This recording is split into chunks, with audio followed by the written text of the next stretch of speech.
എല്ലാവർക്കും നമസ്കാരം. അറിവ് പ്രോ മലയാളം യൂട്യൂബ് ചാനലിലേക്ക് സ്വാഗതം. അപ്പം നമ്മുടെ ICAയിൽ നിന്നും ഫൈനലി ഒരു അപ്ഡേറ്റ് വന്നേക്കുവാണ്. നിങ്ങളുടെ കഴിഞ്ഞ ജാനുവരി 2025 ഫൗണ്ടേഷനും ഇന്റർമീഡിയറ്റ് എക്സാമിൻസിന്റെ ഡേറ്റ്സിനെ കുറിച്ചിട്ട്. അപ്പോൾ കുറേ നാളായിട്ട് പലരും പറയുന്നുണ്ടായിരുന്നു ഡേറ്റ് എല്ലാം മാറി മാറി കളിക്കുകയാണെന്നുള്ള രീതി പറയുന്നുണ്ടായിരുന്നു. അപ്പോൾ നമുക്ക് ഫൈനലി ഒരു അപ്ഡേറ്റ് വന്നു. ഈ വരുന്ന മാർച്ച് 4-ാം തീയതി വരാൻ നല്ല ചാൻസ് ഉണ്ടെന്നാണ് പറയുന്നത്. അപ്പോൾ എൻ്റെ എല്ലാ സ്റ്റുഡൻസിനും all the very best.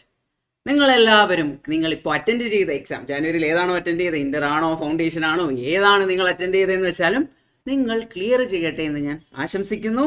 And all the very best for the students who clear it and go further forward. നിങ്ങൾക്ക് അടുത്ത ലെവലിൽ നല്ല രീതിയിൽ തന്നെ പഠിക്കുക. പിന്നീട് പറയാനുള്ളത്, അഥവാ നിങ്ങളുടെ റിസൾട്ട് മോശമാണെങ്കിലും അഥവാ സെറ്റ് ബാക്ക്, അതായത് നിങ്ങൾക്ക് ചിലർക്ക് കറക്റ്റായിട്ട് നടന്നത് ചിലരുടെ ശരിയാവും ചിലരുടെ ശരിയായെന്ന് വരില്ല എന്ന് പറയത്തില്ലേ, അതേപോലെ ചിലപ്പോൾ ശരിയായെന്ന് വരത്തില്ല. അപ്പോൾ നിങ്ങൾ അതിനെക്കുറിച്ച് എടുത്ത് കൂടുതൽ വിഷമിച്ച് നടക്കേണ്ട ആവശ്യമൊന്നുമില്ല.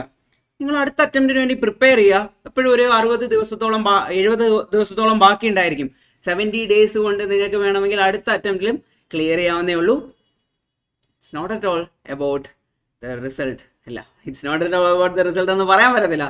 It's all about how you wrote the exam in January.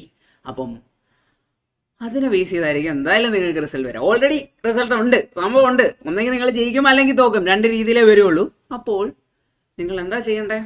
നല്ല റിസൾട്ട് വന്നാൽ അടുത്ത ലെവലിന് വേണ്ടി പഠിക്കുക. അഥവാ മോശമായ കൂടുതൽ തളരുകയോ അങ്ങനൊന്നും ചെയ്യാതെ അടുത്ത അറ്റംപ്റ്റ് എഴുതി പാസ്സാകാൻ നോക്കുക. അപ്പോൾ all the very best people. അപ്പോൾ ഇതാണ് അനൗൺസ്മെൻറ്റ്. 4 മാർച്ച് ചൊവ്വാഴ്ച വരുമെന്നാണ് പറയുന്നത്.